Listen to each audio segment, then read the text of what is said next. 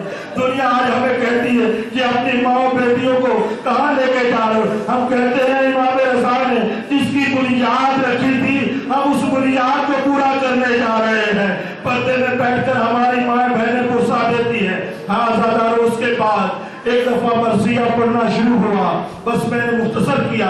مرثیہ پڑھنے والے نے کہا میرا ایک شاہ میرا ایک آقا نجف میں رہتا ہے، ایک کربلا میں رہتا ہے۔ میرے مولا نے تڑپ کر کہا، امام رضا نے کہا کہو کہ ایک میرا چاہنے والا، ایک میرا مولا آقا خراسان میں بھی رہتا ہے۔ میرا ایک چاہنے والا میرا مولا آقا خراسان میں۔ کہا مولا وہ کون ہے جس کو میں نہیں جانتا؟ میرے مولا نے تڑپ کر کہا، غریب الغرباء امام نے کہا ارے وہ غریب میں ہوں جس کی قبر خراسان میں بنے گی۔ حضرت یہاں تک نہیں ہے، اس کے بعد حضرت مجلس ہوئی، لیکن ایک کسی چاہنے والے کو میرے مولا نے یہ جملہ کہا، اس لیے میں نے آپ کو شہمت دی تھی۔ کسی کو کہا تو رو کیوں نہیں رہا؟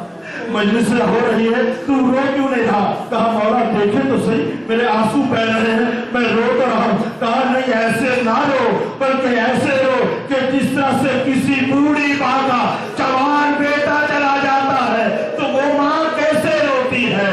جزاؤکم ربکم خیر الجزاء۔ عزادارو یہ ہے رونے کا معیار۔ اور دوسری روایت میں میرے امام رضا فرماتے ہیں یبن شبیب ان شئت فاضل للشیء، اے شبیب کے بیٹے اگر تجھے رونا ہو، کسی شے پر رونا چاہتے ہو، فبکی علی الحسین، میرے جد حسین پر گریا کرنا۔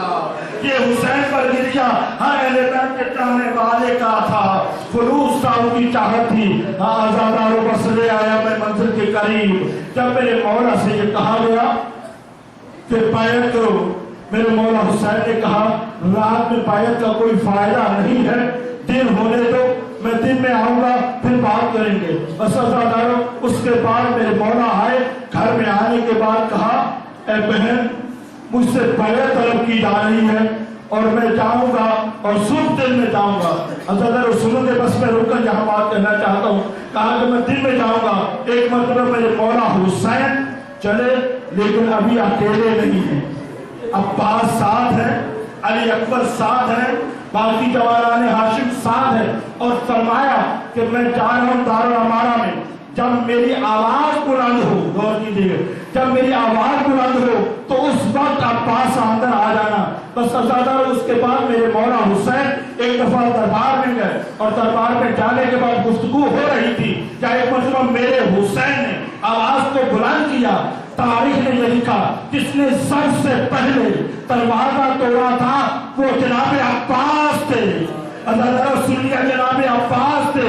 یہاں پر میرے مولا حسین نے عباس کو بلایا نہیں تھا، فقط آواز کو بلند کیا تھا، لیکن روز عاشور ایک مرتبہ میرے مولا نے کہا تھا عباس کہاں ہو، اکبر کہاں ہو۔ عزادارو اس کے بعد میرے مولا نے عباس کو روکا، عزادارو واپس آئے۔ واپس گھر میں آنے کے بعد تاریخ یہ کہتی ہے ایک مرتبہ بہن بھائی نے گلے میں باہیں ڈال کر کہا بہن اب یہ مدینہ ہمارے رہنے کی جگہ نہیں رہ گئی، اب مدینہ رہنے کے قابل نہیں رہا۔ عزادارو بس کسی طرح سے بس سامان سفر تیار ہوا، بس میں نے مختصر کیا بات کو۔ سامان سفر جب تیار ہو گیا میرے مولا حسین 28 رجب کی شب کو ایک مرتبہ اپنے نانا کی قبر پر آئے، اور نانا کی قبر پر آ کے یہ روایت کے جملے ہیں، اب کسی کو روایت نہ آئے یا نہ آئے اس کی اپنی قسمت ہے، لیکن میں روایت کو پڑھنے کو رلانے کے لیے روایتیں نہیں پڑھتا، ان روایتوں کو طنز کے انداز میں پڑھنے کا عادی ہوں۔